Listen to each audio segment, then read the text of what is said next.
দাড়িপাল্লার সাথে কলি না, দাড়িপাল্লার সাথে কলি নাই, দাড়িপাল্লা দেন, দাড়িপাল্লা দিয়ে বিচার করেন না। ডক্টর জনগণের রাষ্ট্রপতি কিছু বক্তব্য হচ্ছে লজিক্যাল, কিছু বক্তব্য হচ্ছে আবেগ। আবেগের সঙ্গে লজিকের কোনো সম্পর্ক নাই। একজন ব্যক্তি যদি 76 জনের ছবি ঝুলান, ওটা তার আবেগ।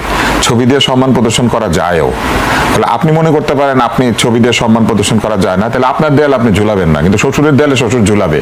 এই যে শ্বশুরের দেখে ওখান থেকে যারা নামিয়ে দিলেন, এরা অন্যায় করেছেন ওই শ্বশুরের সে আবেগের প্রতি এবং যুক্তির প্রতি। আমি যদি কাউকে সম্মান করি, আমি তার ছবি আমি আমার বিছানার বালিশের নিচে রাখবো নাকি দেয়ালে রাখবো, এটা আমার ডিসিশন।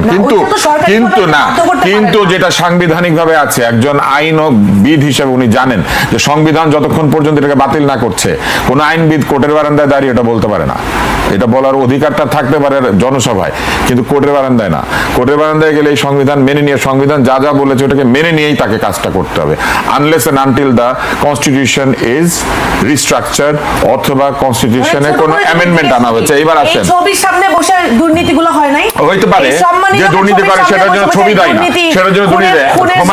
আমি যখন কথা বলতে নিয়েছিলাম আপনি তখন আমাকে বলছেন মাঝখানে বলবেন, এখন আপনি কথা বলছেন। ছবির রাজনীতি যদি নাই হয়, তাহলে জামাতে ইসলামের যে ম্যানিফেস্টোটা, এটার উপরে কার কার ছবি? আবু সাইদের ছবি, হাদির ছবি।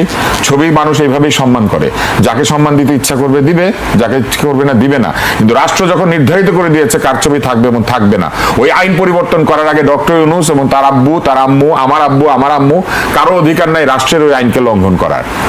এইখানে হচ্ছে আপত্তিটা। when you have to follow the rules of a state, if you say that we want to create a state, then you have to abide by the rules of that state. ওই রাষ্ট্রকে যতক্ষণ পর্যন্ত আপনি বাতিল না করছেন, ততক্ষণ পর্যন্ত আপনি ওই রাষ্ট্রের মধ্যেই আছেন, এবং রাষ্ট্রীয় আইন মানা শেখানোর জন্য আপনি রাষ্ট্র তৈরি করতে চান। যে রাষ্ট্র আপনি বানাবেন, ওই রাষ্ট্রের সঙ্গে মনে করেন আমার অমিল আছে, আপনি রাষ্ট্র বানিয়ে ফেলার পর ওই রাষ্ট্রের আইন আপনি মানবেন না, আপনি যে রাষ্ট্র বানিয়েছেন। তাহলে রাষ্ট্রপতি যদি ওখানে থেকে থাকে, তাহলে রাষ্ট্রপতির জন্য নির্ধারিত সম্মান তাকে করতে হবে। রাষ্ট্রপতির ব্যক্তিগত অভাব, অপরাধ, অন্য যা কিছু থাকুক, সেটার বিচার করতে চাইলে হুমায়রা বিচার করতে পারেন, আমি পারি। দেশের আইনে যদি বিচার করার সুযোগ থাকে বিচার হবে, কিন্তু যতক্ষণ পর্যন্ত আইনে আছে কিছু, ততক্ষণ পর্যন্ত ওই আইন লঙ্ঘন করা যাবে না। ওই আইন যিনি লঙ্ঘন করেছেন উনি অবশ্যই আইন লঙ্ঘন করেছেন, এবং এটা কোনো কোর্টে গিয়ে টিকবে না, পৃথিবীর কোনো কোর্টে না। ডোনাল্ড ট্রাম্প পর্যন্ত একটা অন্যায় আদেশ দিলে ডোনাল্ড ট্রাম্পের ওই দেশে ওই অন্যায় আদেশটা বাতিল করে সুপ্রিম কোর্ট।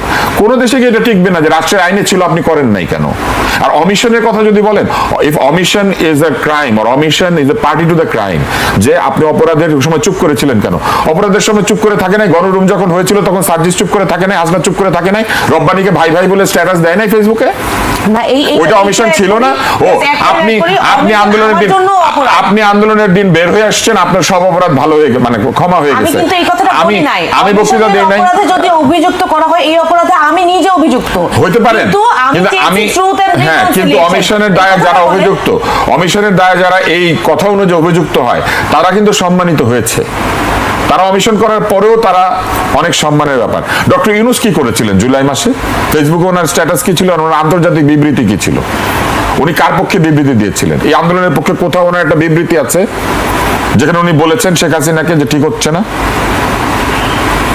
তো প্রেসিডেন্টও করে নাই, ডক্টর ইউনূসও করে নাই। দুজনের একই পাল্লায় বিচার করেন।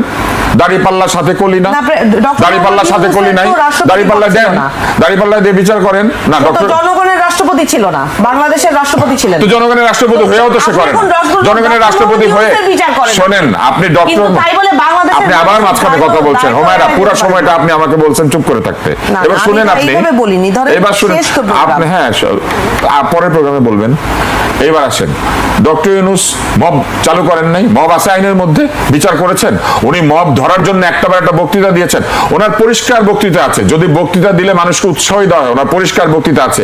গ্রামে ওইসব লোক আছে, তোমাদের শরীরে তেজ নাই, শরীরের তেজ দিয়ে কি আইন প্রযুক্ত করতে হয়? ওনার বক্তৃতার মধ্যে উনি বলেছেন, এবং উনি সেখানে উৎসাহ দিয়েছেন মবকে। আমি বলতে পারি এটা, এবং অবশ্যই আছে, সেই বক্তৃতা তো রেকর্ডেড। শরীরে তেজ আছে না তোমাদের, তাদেরকে প্রতিহত করার জন্য তেজ নিয়ে নামতে বলেছেন। তেজ নিয়ে নামার কথা? আইন শৃঙ্খলা বাহিনী তার হাতে, আইন শৃঙ্খলা বাহিনী প্রতিরোধ করবে, আইন প্রতিরোধ করবে। আইনের শাসন প্রতিষ্ঠা করতে আপনি বলবেন তেজ দেখাও, জি, তো সেইটা মবকে উৎসাহ দেওয়া না? প্রতিটি মবের হাতে হত্যাকৃত ব্যক্তির জন্য ইউনূস সরকারকে অবশ্যই আমি মনে করি দায়ী করা যায়, এবং দায়ী করা উচিত।